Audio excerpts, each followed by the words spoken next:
The South Korean Navy has launched new rescue operation teams from 3 naval fleets covering waters off the country's eastern, western and southern coasts. They'll be on standby to respond to incidents at sea, so hopefully there'll be no repeat of the awful events of last April when a ferry capsized, killing more than 300 people. Connie Kim reports. When ship salvage unit members from Korea's Navy First Fleet respond to an emergency alarm, the rescue crew does not waste a single moment. Hosted by the Republic of Korea Navy First Fleet Headquarters, the rescue operation team on Wednesday took part in the joint Navy and Korea Coast Guard maritime disaster response drill in the waters of the EC. They aim to boost its rescue capabilities to prevent accidents like the Seoul ferry sinking that killed more than 300 people. The Navy launched new maritime rescue operation teams in each fleet so that they can quickly carry on with its rescue mission. It's working with the Korea coast to boost joint rescue capability. The 15-member team is divided into a rescue vessel and a rigid inflatable boat, each loaded with scuba gear, a one-person decompression chamber, a rubber raft, and surface-supported diving system device. They both head to the accident site to rescue 2 drowning men. With the help of the SSDS device, divers can reach depth of up to 58 meters. With the device, it's safer for divers to go deeper than with the scuba gear. After rescuing the drowning men in the waters and from a listing boat, they're brought up on the deck and quickly put into the chamber to decompress from the high pressure experienced underwater. Protecting people's lives and guarding our property is worth every effort I put in the exercise.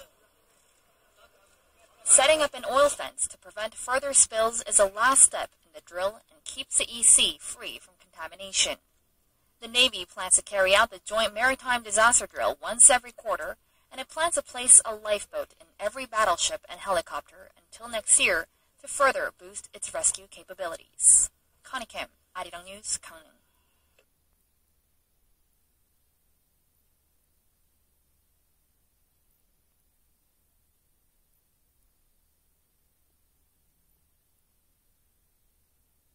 Now, for the first time, it appears Turkey is getting serious in the fight against the Islamic State militant group. The Turkish Air Force has been pounding IS targets in Syria with airstrikes. It's a major shift in direction for Turkey, which has long been accused of ambivalence towards the terrorist group. As well as this, security forces have been arresting suspected Islamic State sympathizers operating within Turkey. The change in stance is also a potential breakthrough for the United States. The Pentagon has been granted permission to fly bombing missions from 2 bases in Turkey, including a strategic airfield on the Turkey-Syria border. US Secretary of State John Kerry has called the decision a game changer in the fight against the extremist group. This will make air operations against IS far easier and much more agile. Also, within the last couple of hours, Turkey has confirmed that it has launched airstrikes against Kurdish forces in northern.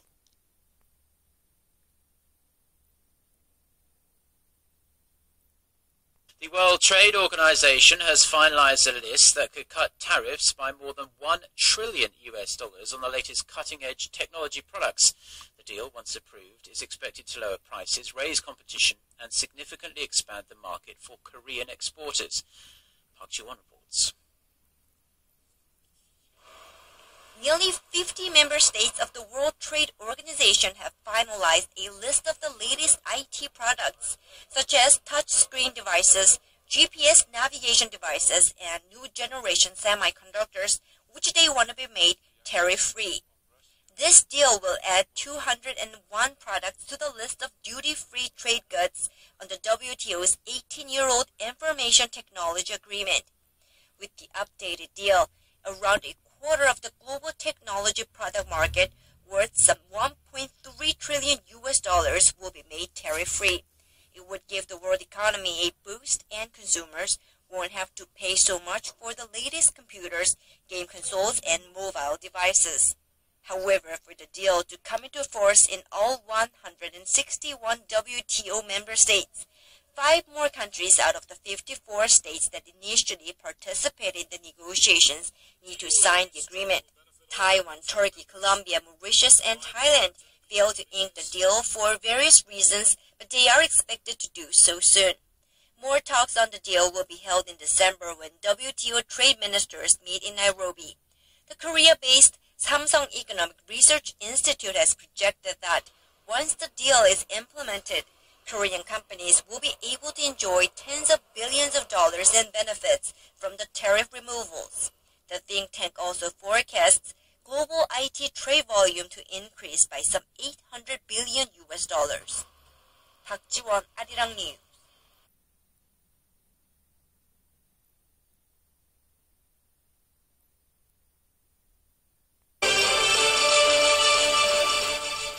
Hello and thanks for joining us for our late night newscast coming to you from Arirang's News Centre in Seoul. I'm Mark Broom.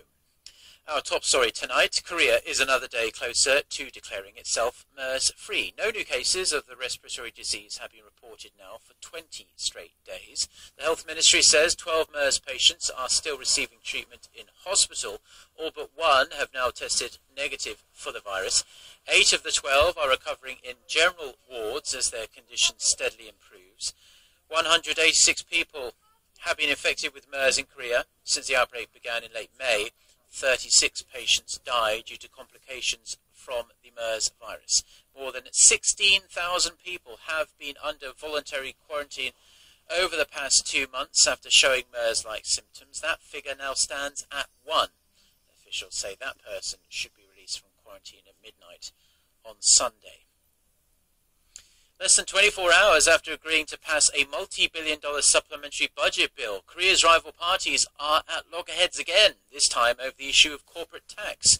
The main opposition, New Politics Alliance for Democracy, has criticized the ruling Saenuri Party, accusing it of already breaking a promise it made Friday that it would consider upping the amount of tax corporations should pay.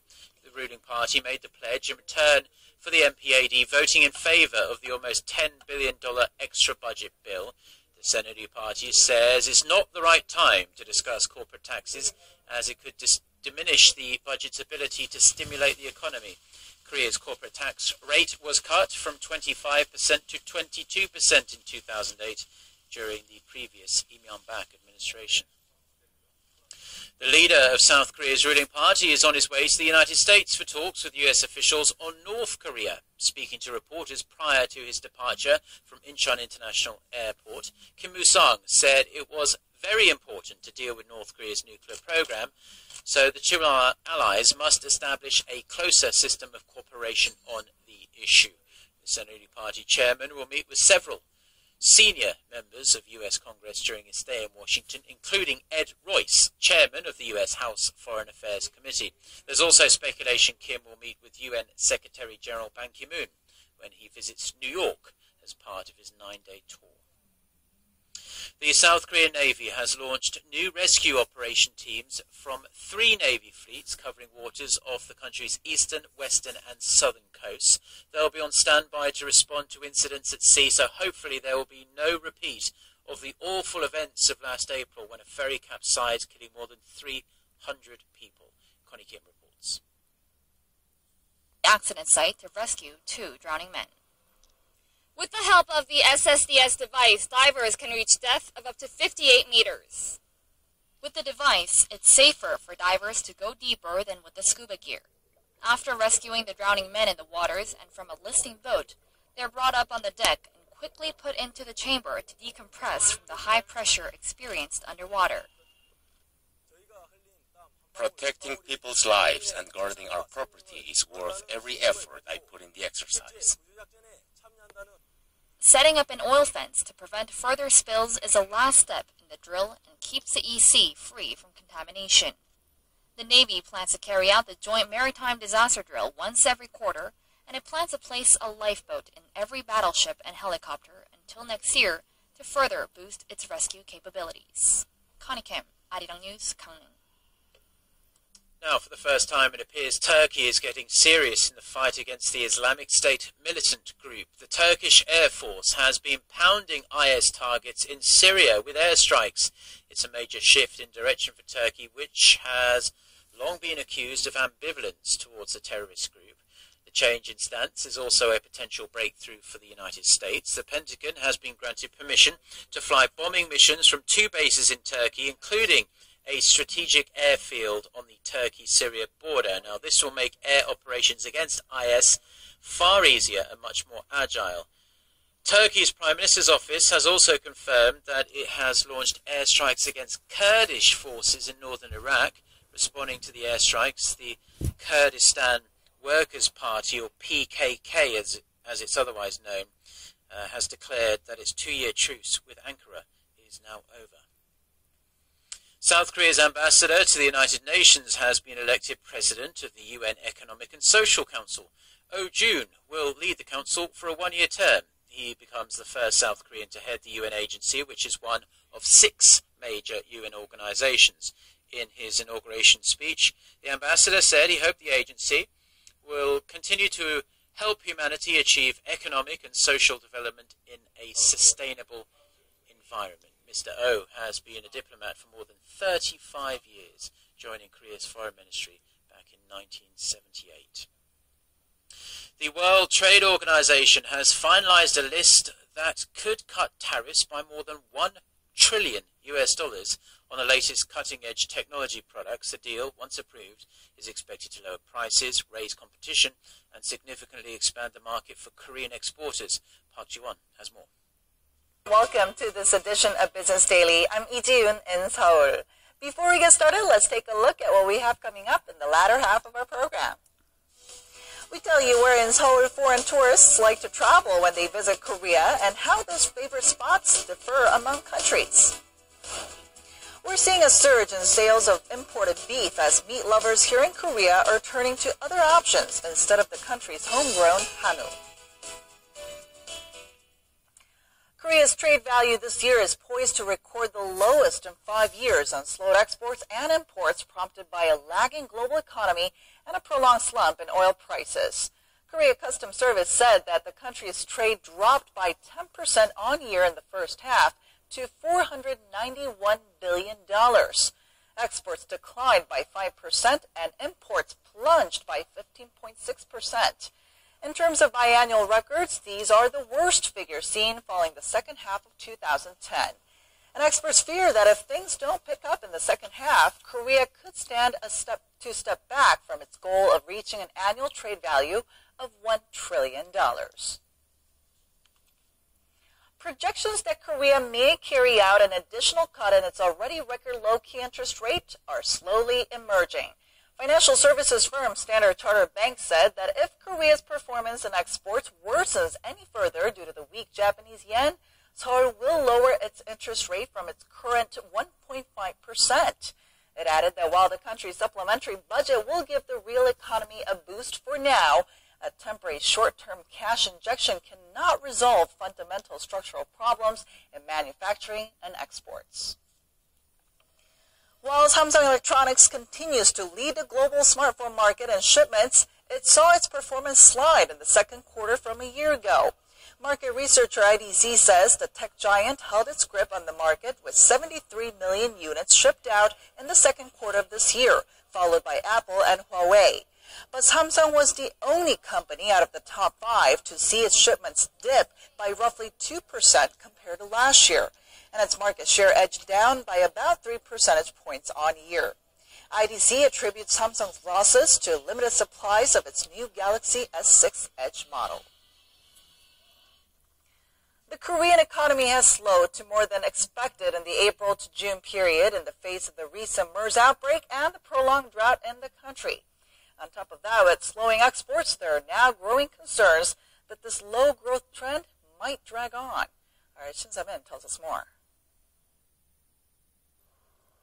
The Korean economy grew 0.3% in the second quarter, a sharp slowdown from the 0.8% gain in the first 3 months of this year.